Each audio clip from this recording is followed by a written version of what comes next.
Everyone, in this video, patulan sa inyo paano tayo makapag-withdraw sa Vantage Markets application. Okay, so from here, pag nag-login na kayo, punta lang kayo dito sa low right corner, which is yung funds. And then may makita kayo dito, no? Withdraw.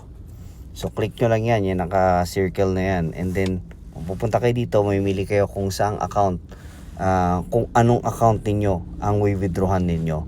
Okay? And then from here, ayan, so makikita nyo yung pinili ninyong account na pag-withdraw ninyo. Withdrawal amount, lalagay nyo kung magkano.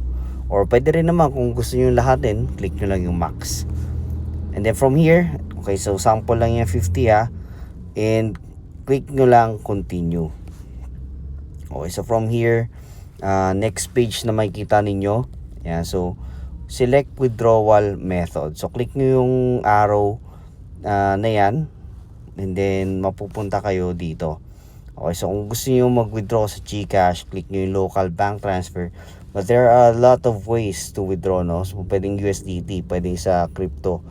And ang ending din naman yan is either GCash or bank ninyo. So pero kung gusto niyo padaanin diyan, okay lang din naman, no? So USDT or USDC pwede, or pwedeng bank account. So from here, local bank transfer.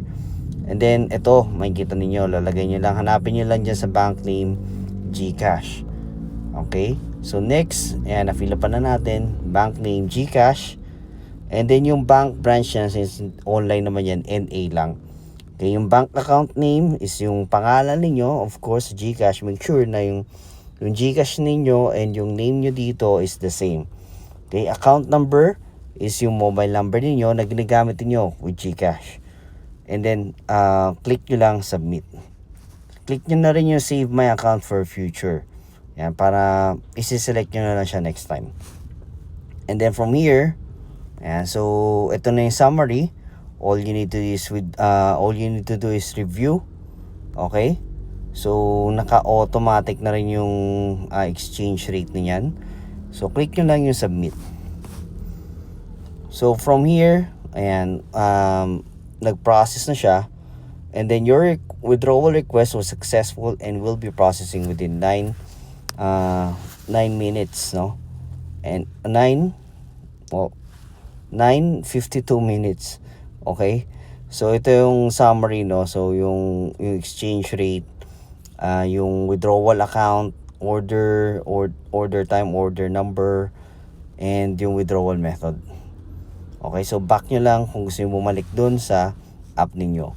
And then ito, paital lang natin email, no? So from here, makikita ninyo yung time, no?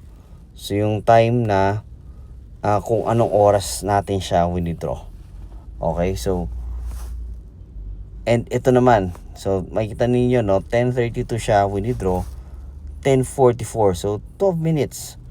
Within 12 minutes pumasok siya. Okay, so normally mabilis lang yan, within 2 to 3 minutes, within 5 minutes, okay na.